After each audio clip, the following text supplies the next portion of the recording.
Hello বন্ধুরা, আপনারা সকলে কেমন আছেন? দেখতে দেখতে পুজোর কটা দিন চোখের নিমেষে যেন কেটে গেল। পুজো পুজো আসছে, এটাই বেশি ভালো লাগে। দশমীর দিন মনটা সত্যিই খুব খারাপ হয়ে যায়। আবার সেই 1 বছরের অপেক্ষা, কবে যে আবার মা আসবে। আর দশমীর দিন আমরা আমি, দিদি, দাদা আর ভাই মিলে চলে গিয়েছিলাম শোভাবাজার রাজবাড়িতে। এই যে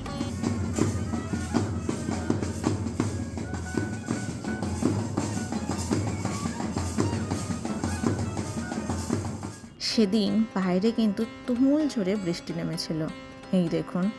কিন্তু এই বৃষ্টির জন্য আমাদের একটা সুবিধা হয়েছিল, আমরা রাজবাড়ির ভেতরে ঢোকার পারমিশন পেয়ে গিয়েছিলাম। হ্যাঁ, যদিও পারমিশনটা পেয়েছিলাম বাড়ির একটা এই সাইডে ঢোকার, আর এক সাইডে কিন্তু ঢোকার পারমিশন পাইনি। চলুন বাড়ির এই একটা সাইডে আপনাদের একটু ঘুরিয়ে দেখাই। পুরোনো দিনের বাড়িতে যেন একটা আলাদাই ভালোবাসা, এক আলাদাই ঐতিহ্য। প্রতিটা কোণায় যেন ঐতিহ্য আর ভালোবাসায় যেন মোড়া আছে।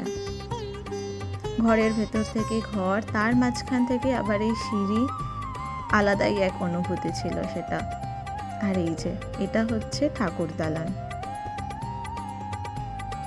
যতটা পেরেছি ততটাই আপনাদের কিন্তু দেখানোর চেষ্টা করলাম।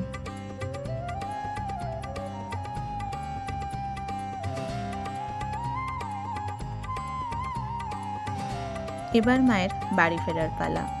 আর সায়ন্তিকা ডায়েরির পক্ষ থেকে আপনাদের সকলকে জানাই শুভ বিজয়ের প্রীতি, শুভেচ্ছা এবং ভালোবাসা। বড়দের আমার প্রণাম এবং ছোটদের জন্য অনেক অনেক ভালোবাসা। সুস্থ থাকুন, সুন্দর থাকুন, ভালো থাকুন, আনন্দে থাকুন এবং সকলকে আনন্দে রাখুন। শুভ বিজয়া।